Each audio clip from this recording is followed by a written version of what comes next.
President Vladimir Putin has abandoned peace talks with Ukraine and is shifting to a, quote, land grab strategy. That's per new reporting in the Financial Times. According to the Times, quote, Putin has told people involved in trying to end the conflict that he sees no prospects for a settlement. This comes just following Secretary of State Antony Blinken and Defense Secretary Lloyd Austin's visit to Kyiv yesterday, where they pledged a new round of U.S. aid to Ukraine as the country fends off Russia's invasion. Our rising panel joins us now to weigh in. Julian Manchester is political reporter for The Hill, and Philip Wegman is a White House reporter for Real Clear Politics. Welcome to you both. Thank you. Thanks. And so, Philip, Lloyd Austin also said at a press conference that the U.S. goal at this point is to, I think he said, quote, to weaken Russia. And so you now you are getting strong signals from both sides that they see no end in sight for this. Do you think that there was an opportunity? I mean, the Financial Times was reporting that Putin was open to some type of settlement, but then was humiliated by the sinking of the battleship and other kind of battlefield humiliations, and is now determined to press on. Do you think there was an opportunity for some type of negotiated settlement, and it has passed, or do you think that there still is an opportunity?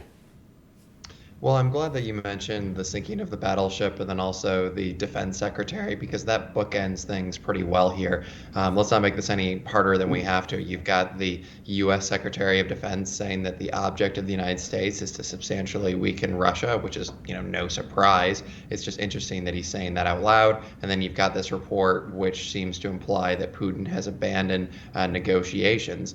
And so if he can't take Kyiv, if he can't get Ukraine to capitulate, what is he going to get out of this war that's cost Russia quite a bit?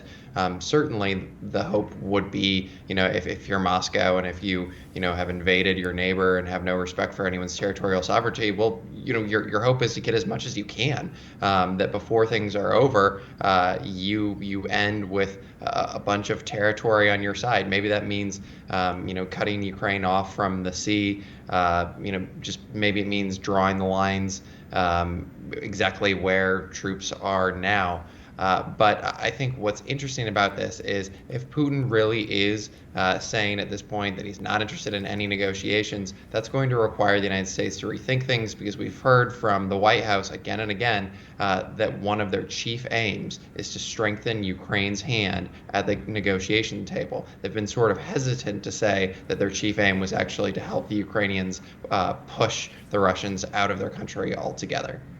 Julia, I'm curious, some of these numbers are getting to the point where they're difficult to comprehend in terms of the funding packages. You have President Biden unveiling about an $800 million funding package several days ago. And I'm curious, there has been so much bipartisan support, and it does still seem as though there is strong bipartisan support to continue funding Ukraine's effort to fend off this invasion. Are there any signs of this bipartisanship cracking as those numbers keep ticking higher and higher up? Yeah, Emily, it's a rarity in Washington to see bipartisanship. And on this issue, we have seen it. And I'm surprised for how long we've seen the bipartisanship on this issue. But you make a good point in terms of those numbers ticking up. Obviously, Americans, as well as people around the world, are dealing with inflation right now and rising prices. And, at the beginning of the conflict or the war in Ukraine, we saw very strong support for Americans saying they would be willing to maybe even pay higher prices at the pump if it meant Vladimir Putin was being sanctioned. They were in favor of these relief deals or these aid deals going to Ukraine. However, it's unclear how long that will last, because we know that there's pain at the pump, rising prices, across the board at the grocery stores. And if we see this continued, injection of government spending into Ukraine, I'm just curious to see how long the American people stay patient. It doesn't appear to be any cracks in the patience of the American people, maybe a little bit in terms of that bipartisan support as to maybe exactly how Ukraine is funded, where the funding is going in terms of that military support. But I would say broadly, we still have very strong support on both sides of the aisle for funding Ukraine. Yeah, and Philip, whenever I see bipartisan support for a policy, particularly on foreign policy, I get very, very nervous. Yeah. Like, it's not something that gives me Why more. would that be? I don't know. It was such a great track record. Where's the war today? Yeah, just let them roll the dice one more time. I'm sure this will work out well. But it feels like we're sleepwalking into nothing but bad outcomes here. Like what is the? I mean, let's say that they do succeed in deeply weakening or substantially weakening Russia. Like what necessarily is the upside for that over the next 30 years? Like in other words, if you were English or you were French toward the end of World War I, and you said, well, what we're going to do is we're going to smash Germany. You know, they started this war. You know, they really have it coming now. That was a real fight at that time. Yeah, it was. And the ones who said we're going to just absolutely smash Germany into the ground because they deserve it, and we're going to weaken them. You know, they're the ones that won. We know how that worked out. Like, why do we think that this will work out better this time around? Well, I think in the near term, if you ask that question to the administration, they will say that the benefit is that you have a unified NATO and a unified West that is standing up for the rules-based order. It's clear who the bad guys are in this situation. And in the near term, there has been significant success through a mix of, Javelin missiles, drones, and all sorts of military aid. The second largest military in the world has sort of ground to a halt. Yes, it's been very expensive, but the Russians have been checked there. And so I think that if you look at this conflict just in the course of the last 2 or 3 months, score one for territorial sovereignty and for the little guy here. It does get more interesting long term though when you look at Russia. Yeah, they're a bad actor. Vladimir Putin, not a nice guy, not a good person. But if there's a vacuum, if things materially change in Russia, these things can spin out of control very quickly. And sometimes it's better to have the devil you do know rather than the one that you don't. But right now we're not there. We're not there because Republicans, Democrats both really like sending a lot of military aid to Ukraine, for good purposes.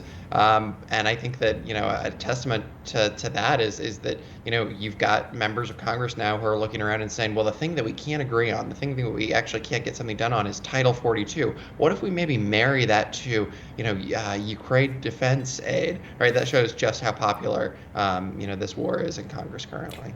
That's a great point, Philip, and I want to ask Julia about that. As you're covering Congress and covering the Hill, Philip is referencing negotiations that this is something that's actually sort of being tried. Where do you see that Title 42 bipartisan sort of thrust in both directions going in just the week ahead?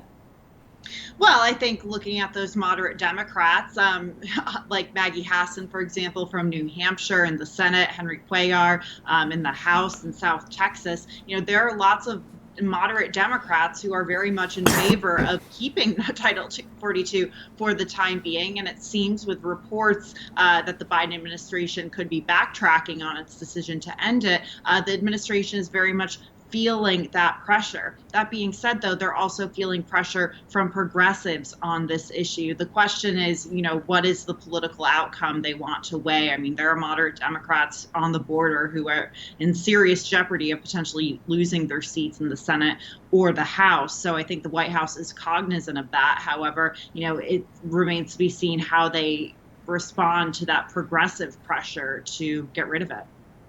It doesn't seem like they're going to budge. Yeah. No, I don't think so. It doesn't look that way. And Philip, how do you think the White House believes that the Ukraine conflict is playing for them politically in a domestic sense?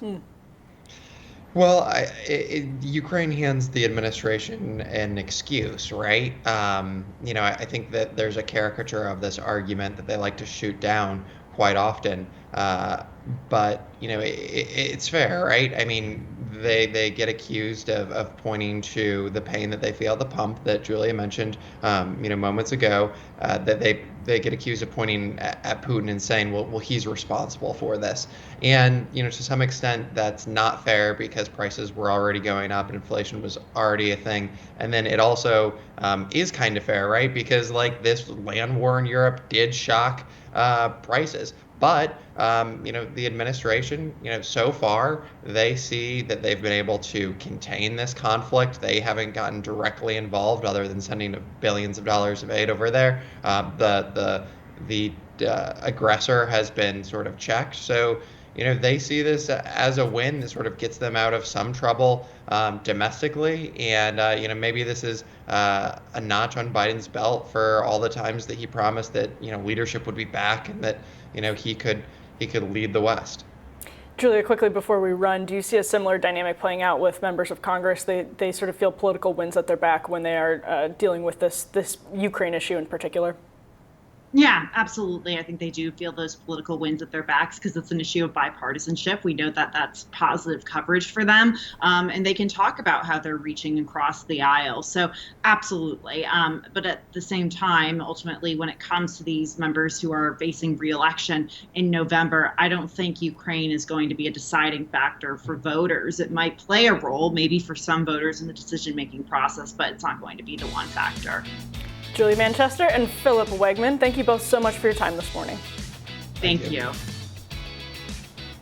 We'll be back with more Rising after this.